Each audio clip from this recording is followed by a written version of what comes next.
हाय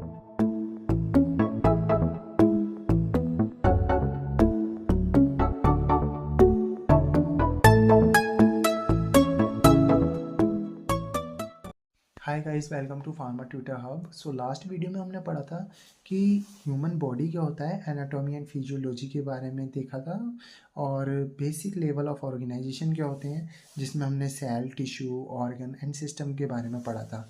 आज हम पढ़ेंगे scope of anatomy and physiology. तो इसके अंदर हम पहले देखते हैं एनाटॉमी क्या होता है। एनाटॉमी हमारा स्ट्रक्चर्स की स्टडी और उनके ऑर्गेनाइजेशन को हम एनाटॉमी कहते हैं।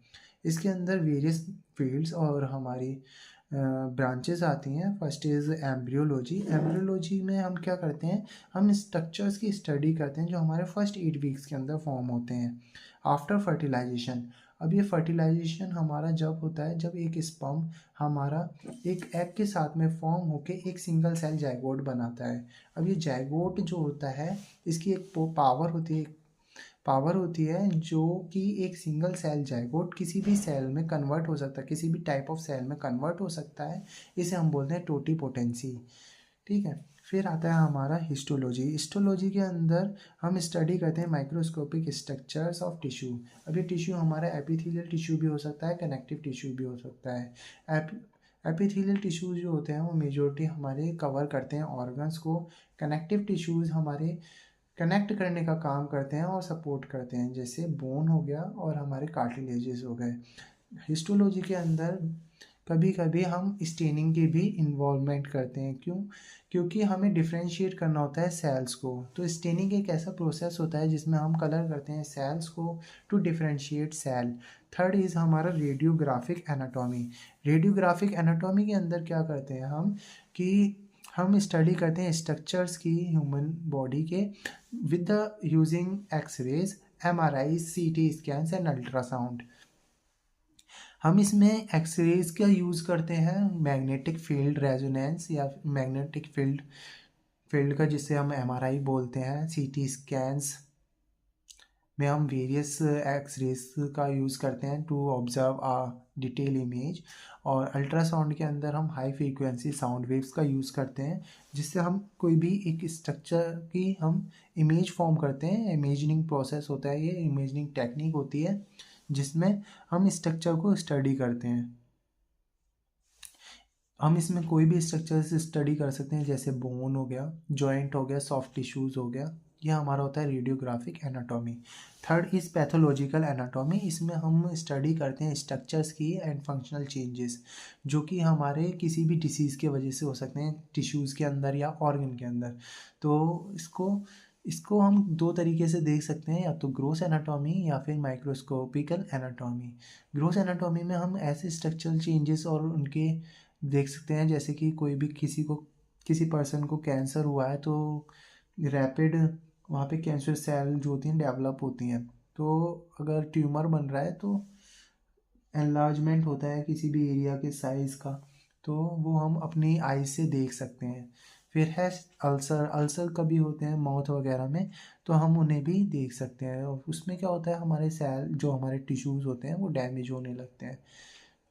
फिर आता है माइक्रोस्कोपिकल के अंदर जो फोरेंसिक पैथोलॉजीज होते हैं वो यूज़ करते हैं, जो कि ऑटोप्सी वगैरह में होता है। ये ऑटोप्सी के अंदर क्या करते हैं कि जो भी चेंजेस होते हैं हमारी बॉडी के अंदर आफ्टर डेथ, ये स्टडी किया जाता है पैथोलॉजिकल एनाटॉमी के अंदर।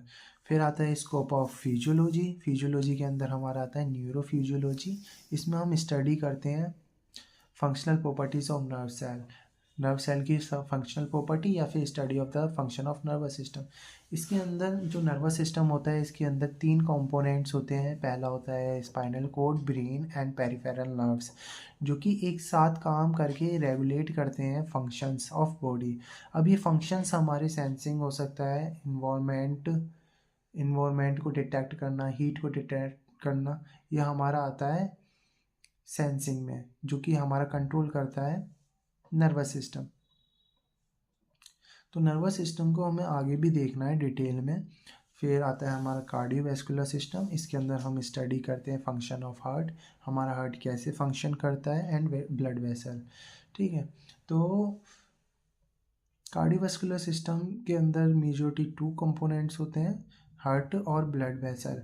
हार्ट का फंक्शन क्या होता है? हार्ट का फंक्शन होता है कि जब वो कॉन्ट्रैक्ट करता है तो हमारा जो ब्लड होता है वो पंप आउट हो जाता है, और जब वो रिलैक्स करता है तो वो फिल हो जाता है। तो किस तरीके से हमारा कॉन्ट्रैक्शन और रिलैक्सेशन हो रहा है, ये हमारा फंक्शन होता है हार्ट का। इसमें ये जो है हम कार्डियोवास्कुलर फिजियोलॉजी के अंदर हम पढ़ते हैं। फिर आता है इम्यूनोलॉजी। इम्यूनोलॉजी हमारी स्टडी होती है बॉडी के डिफेंस, कैसे हमारा बॉडी जो है वो डिफेंस कर रही है अगेंस्ट डिसीज से। तो हमारी जो इम्यूनिटी सिस्टम होते हैं, इसके जो मेन कंपोनेंट हैं वो सेल्स और कुछ ऑर्गन्स या टिश्यूज़ होते हैं। सेल्स के अंदर हमारी वाइट ब्लड सेल्स होती हैं, टी सेल्स, बी सेल्स, माइक्रोफ्लेजेस और डेंड्राइटिक सेल्स जो होती हैं वो हमारी इसके अंदर आती हैं। और कुछ ऑर्गन्स होते हैं जैसे जैसे हमारे बोन मैरो हो गया, वो ब्लड को प्रोडक्शन में हेल्प करता है। और इम्यून सेल जो होती हैं, हमारी इम्यून सेल का प्रोडक्शन हमारा बोन मैरो के अंदर होता है। थाइमस क्या करता है? थाइमस मैचुरेशन करता है हमारे टी सेल का, और लिम्फ नोड्स के अंदर इनका इंटरेक्शंस होता है। तो मेजोरिटी जो टाइप ऑफ सेल्स हैं वो हमारी टी सेल्स हैं और बी सेल्स हैं, जो कि हमारी इम्यूनिटी में अपना रोल प्ले करती हैं। इम्यून सिस्टम को कभी कभी लिम्फेटिक सिस्टम से जोड़ दिया जाता है, लेकिन ये दोनों ही डिफरेंट है, लेकिन एक दूसरे से रिलेटेड है।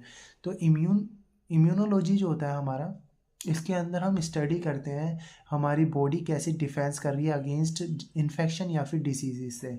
वहीं पे अगर हम लिम्फेटिक सिस्टम देखें, लिम्फेटिक सिस्टम के अंदर हम नेटवर्क को देखते हैं कि हमारा क्या नेटवर्क है, जैसे हमारे इसके अंदर कौन कौन से ऑर्गन्स हैं और कौन कौन सी वेसल्स हैं। तो लिम्फेटिक सिस्टम जो होता है, इसका जो मेन फंक्शन होता है, ये सपोर्ट करता है इम्यूनिटी को।